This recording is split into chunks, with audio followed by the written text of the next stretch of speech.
Hey, Jacques, how's it going? Lucky you, Donovan. Very good, thanks. So obviously we had another great weekend of Bulls dominance. Yeah, I mean, what else can you call it, eh? I wasn't. I thought the Sharks would be a little bit better than that. Yeah, strange. And I was expecting a lot more physicality and stuff, but it just didn't seem to pan out that way. Yes, no, I agree 100% with you. Also, it's funny we say this every time we speak. When we were going to face the Stormers, we thought it was going to be a tighter game, or much closer than it was. 2 weeks later, we played the Lions, best team in South Africa for the last 3 years, and we kind of expect, okay, well, now it's really going to get tough after losing to the Jaguares, and same thing, it was kind of like you just said, a Bulls dominance. I mean, winning at Ellis Park by 18 points, it says a lot. And Exactly. then a week later, we faced the Sharks, who's been, the form team, if I can call it that, in South Africa. But were they really against the opposition they were playing? So, yeah, it's a bit of a debate that. But, yeah, again, 23 points later, So, as you said, I mean, another weekend of Bulls dominance. It's not being arrogant, I think, saying that at all. That is basically what it is, and hopefully it's gonna remain that for some time this season. So yeah, there's big games coming up still. Yeah, I think obviously I think we're on a bye this weekend, but the following weekend is the Chiefs. Yes, that's 100% correct. Yeah, and I think the weekend after that is the Jags at Loftus. Yeah. So yeah, it's the games are coming thick and fast. And I've actually seen that we're playing the Crusaders at Loftus, which is going to be... That's going to be great. Yes. Yeah, I actually found this out yesterday. So, yeah, I don't want to rush ahead, but I mean, if things keep on the way they are, and with the dominance the Crusaders have shown in this tournament so far, I mean, they are just on another level completely. But I mean, every week that the Bulls do better, it's more confidence for them, and having the game at Loftus could just be the right thing, So let's just hold thumbs. I mean, like I said, I don't want to rush. We don't want to rush ahead. Let's take it game by game. Well, I did. I was chatting. I think it was on another channel. I was chatting, and I said there's only the only teams that can really go up against the Crusaders at the moment is probably the Hurricanes. I still rate them. I think they can go up against them. The Rebels are showing really good form. But I'm still in two minds. But I still think that the Rebels under Dion Wessels, they're doing really well, and then the Bulls. I think those are the only teams that could probably go after Crusader dominance. But it's going to be hard. I agree 100% with you. For those of the people that didn't maybe watch the Monday Night Super Rugby show, I think they discussed it there. About.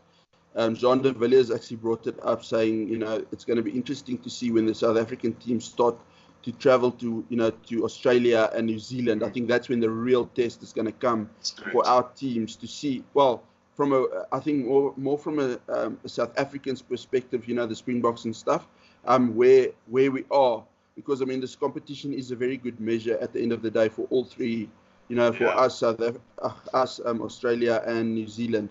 But yeah, I think what you've just said there about the Rebels is very true. And I mean, they're playing the Lions this weekend, so it's going to be interesting already. I think we're going to see a lot out of this game coming this weekend, where they are. But yeah, it's interesting times at the moment for the Bulls. Yeah, look, I think the way the Bulls are playing at the moment, they're playing they're playing tactical test rugby, and that's brilliant. And even Alan Zondag said it on the other night. When you've got a kicker like that, it can kick from anywhere. So it's my father-in-law behind me. Sorry, man, I actually feel for him at the moment wearing that jersey. I feel for myself too, but unfortunately, this is not the team I support. It's just that I love their jersey. I must admit, it's a flipper nice jersey. So yeah, the older one than this, the one before this, was fantastic. It had all that tribal Yes, that's right. What did they call it? It's just tribal. But I've got everything. I've got Irish. I've got the big broad cowboy hat, the New Zealand one, the cap. Oh, that's awesome. As long as you're only wearing it, to look nice, that's fine. Because otherwise, other than that, I do feel sorry for you. You can see the bulls.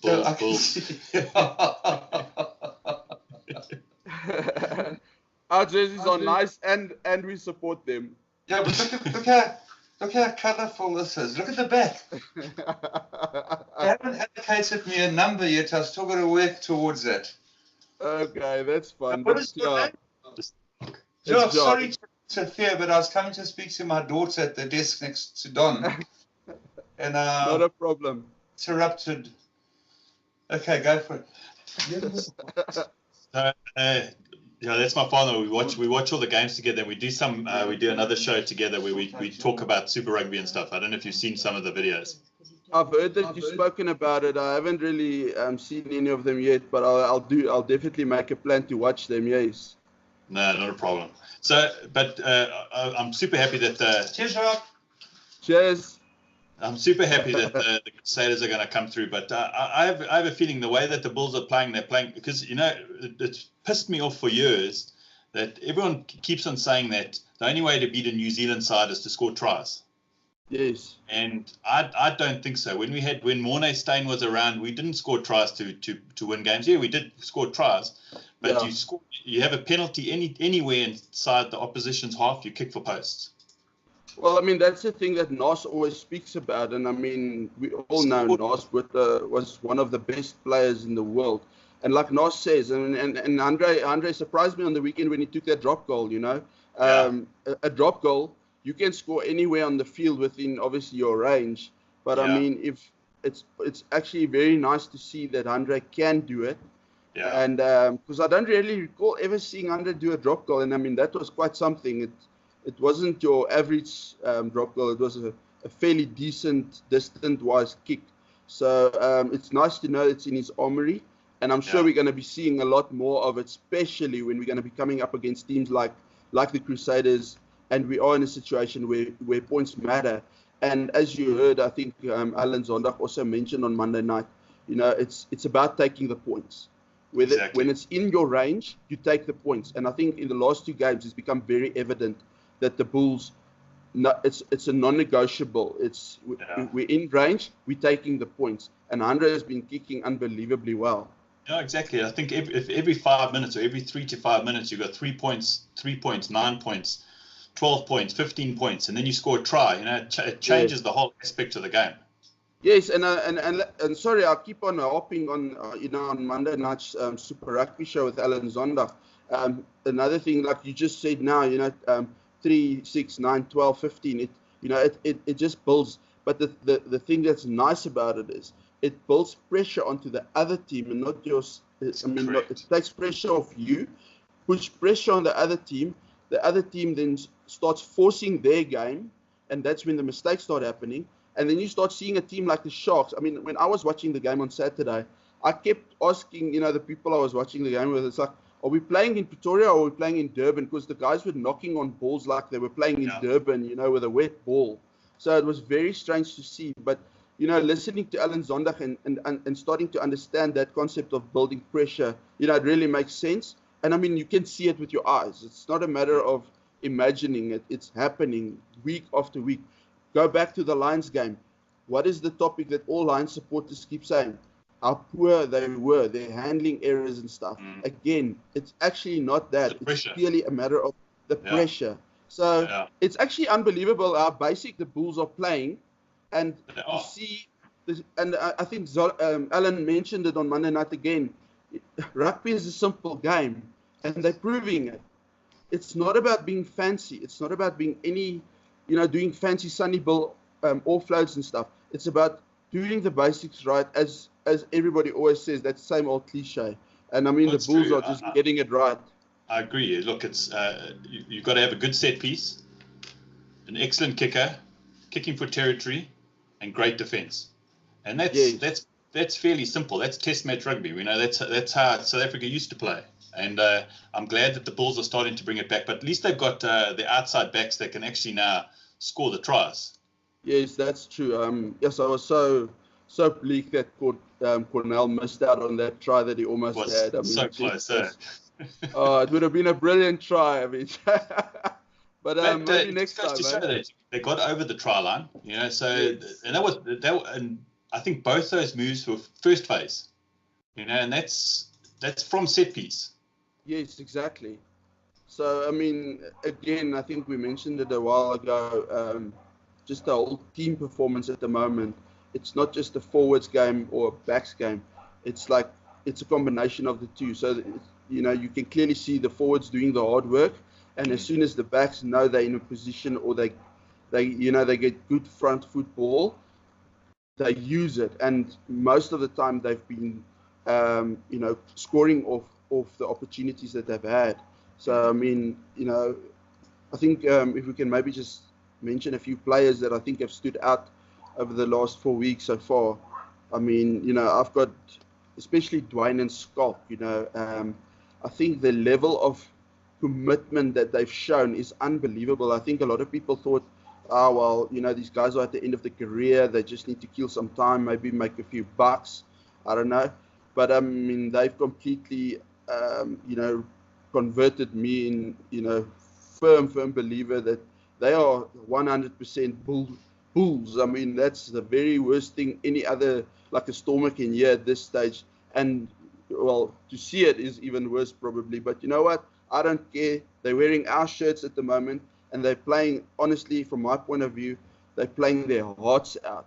I mean, Dwayne is unbelievable. I mean, Schalk as well.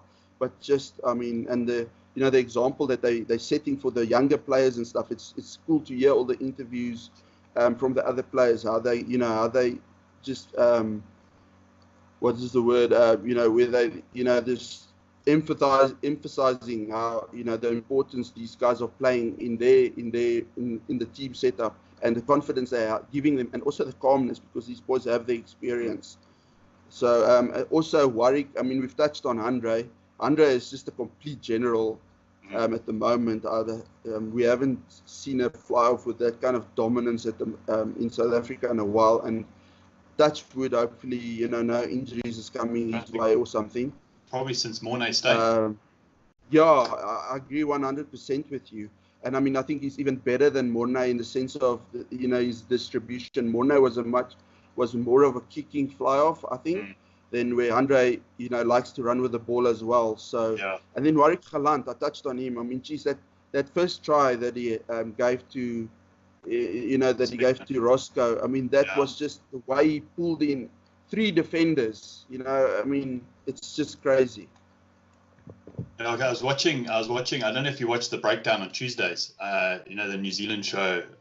They talk about New Zealand rugby, and they were trying to figure out what's good about the Crusaders. And the guy was saying, you go to the Crusaders say to you, they don't tell you what to do. They say, what are you good at? Yes. And how do you want to do it? And don't worry about anybody else. You just worry about yourself, and that's it. And I think Warwick Galant, now that he doesn't have to worry, the midfield's taken care of. He doesn't have to worry about it. He's just got to do his job, do his hot steps. And I think it gives the freedom for the other players to do it. When you got front foot ball, it makes Ivan van Sail, who I thought had a good game. Yes, me too. It gives him the freedom to obviously do what he needs to do, be more tactical, give it to Andre. He's always on front foot ball. If everyone's doing their job, it just makes life easier. Yeah, no, I agree 100% with you. Like you just said now, Ivan had a great game. I think there was a lot of question marks when he got selected for the starting lineup, but I think he proved himself well. So, I mean, it just shows you the confidence is just streaming over into every player at the moment, So the better the Bulls do, the more confident each guy's getting in his own game, and and the whole team performance itself. So, I also think a player like, because obviously I've got a big thing with tight heads. I think tight heads are probably the most important people on the field, and because the scrum is, for me, a scrum is where you can get most of your penalties, and you can give away most of your penalties, and it's true. Yes. Yeah. Yes. And with the way that Trevor's playing, I think with Skalkbert's giving him that kind of confidence, and geez, the guy was all over the beast. And I know that's true.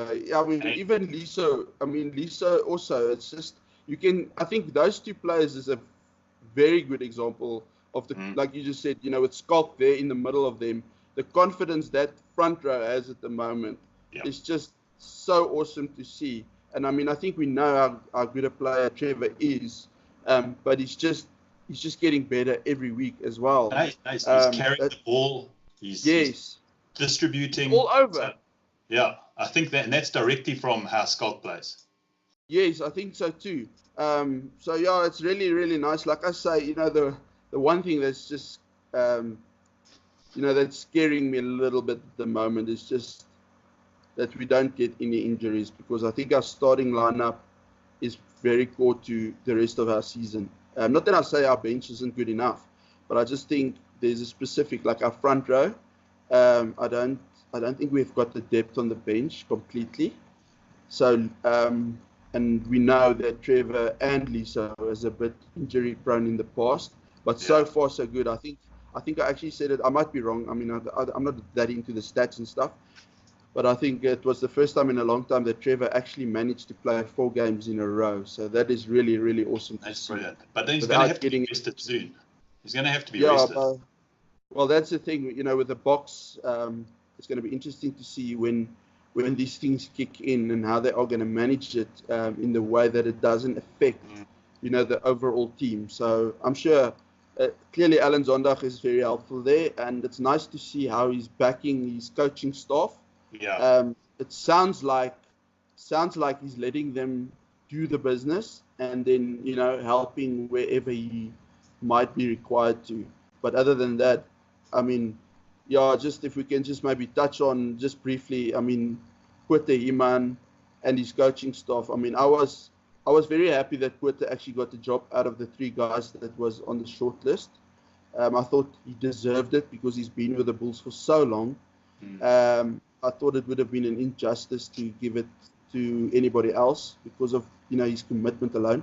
When I saw the rest of the management being announced, I was very worried, to be very honest. But you know what? I'm willing to say that these guys have proven themselves, or they are proving themselves at the moment, and it's awesome to see. And I mean, I'm happy to say it on air, whether they're going to see it or not. I mean, apologies that I doubted you guys, but well done. And please just keep on doing what you do. Like they say, there's no need to reinvent the wheel. So let's just keep on doing what works and stick to it. Perfect. You did send some other points.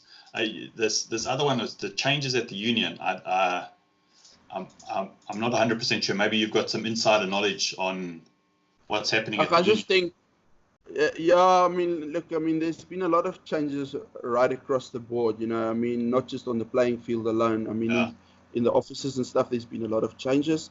A lot of people will know about, Zander Janse van Rensburg, who's been a hot topic over the last 2 years, who beginning of the season resigned to take up another job. And I don't want to elaborate too much about it. I think what's happening at the Bulls doesn't deserve any negativity said at all. Like I just said now, for the management staff and stuff, whatever you guys are doing, keep on doing it. It's working. Don't try and change it. I think if you can improve it, that's fine, but don't change it for the worse. If it's for the better, yes. Keep it simple and as long as it works, there's no need to change anything. So, but yeah, I think there's been some wholesome changes right across the board, and I think it's showing on the field as well. Finally. One thing that is very notable, I don't know if you've noticed it, but have a look at the players, their body language. They've got smiles on their faces, and that says a lot. But yeah, we'll have a chat maybe off air one day, and I'll tell you some skinner. Okay. Hey, so I don't want to. Obviously, I don't want to take the conversation too long. But how do you think? How do you think the? Obviously, we're going now. We're going to start facing New Zealand sides, which we all know they've probably got the highest level. They've got the highest skill level. In all honesty, they do. They've got the best ball handling skills, bar none. Do you think playing tactically the way that we're playing at the moment is going to be effective against, that kind of running style, that kind of offloading kind of game? I don't think we should change what we're doing at the moment. I think you and I chatted off air the other day, and we were saying how it was interesting to see how the Bulls can, in the middle of a game, just switch tactics quickly. Yeah. And I think the Bulls need to stick to what they're doing at the moment and have a plan B in place, which seems like they do have, and alter the game when and if needed. So just on that thing about the New Zealand teams, I honestly think the Crusaders at the moment is the only team to be really concerned about. I know you mentioned about the Hurricanes, but let me tell you something. Bar one or two injuries in that team, and that team isn't going to be as strong as they seem to be, especially if it comes to Perenara and Bowden Barrett. I think if you wanna understand what I mean, it's just go look at that first season, the game of the season, when Bowden wasn't there, and I think TJ didn't start. He only came off the bench. I can't remember 100%. They were struggling in that match. So, but I do agree with you. For me, the Crusaders and the Hurricanes are probably the two teams in New Zealand to look out for at this stage, unless the other teams start waking up and actually perform. But yeah, I'm not gonna, if they keep playing the way they do, I don't mind, because I think we all have a chance. But it's going to be nice to play the Chiefs in 2 weeks' time at Loftus. Well, not this weekend, the weekend after. And then, like I said, I think it's the 11th of May, we're playing the Crusaders at Loftus. And that's going to be test match rugby. I think that's going to be a full stadium, well, as close as possible. I'm hoping. Well, it's nice. It's nice to see the stadiums filling up already. So yeah, I was actually quite shocked. The one side was almost full. Yeah, exactly. I mean, and if you watch the game before the Lions match, it's quite sad. I'm saying it's sad to think that the Lions lost one game against the Bulls at Ellis Park, and a week later the stadium there was hardly anybody to see, which is very, very sad from a spectator point of view. I don't think the Lions deserve something like that. But you know what? It's as long as the Loftus is getting full, that's always a nice sight to see. No, exactly. Hey, so obviously we've got a bye. How do you think we're going to do the following week against the Chiefs? I'm confident. I think we're going to smash them. I think so too. I think we're talking 21 points, three converted tries. Yeah, I haven't thought that far ahead yet. I see. I'm quite big into Super Brew, so I just have a feeling it's going to be a smashing. Well, I saw today that they've dropped Damian McKenzie for his brother to start at 10. So I think this weekend. You got to understand, my wife would leave me in a heartbeat for Damian McKenzie. Well, Damian's been dropped, so sorry for your wife. She always he's the only one that plays on the field. Oh, I see. Well, he's a great player, but yeah, it's not happening this season so far. But I think let's have a look at what this weekend's game is going to be for them with the changes they're making. But if things continue the way it has, and we've seen in the past, I think. Well, I don't think we need to say much then. But I mean, we've seen in the past. I wanted to say, once a team struggles, it's very hard to get out of that rut. Yeah, so especially in that conference. I know, and I mean, I'm willing to say the Chiefs aren't going to get better.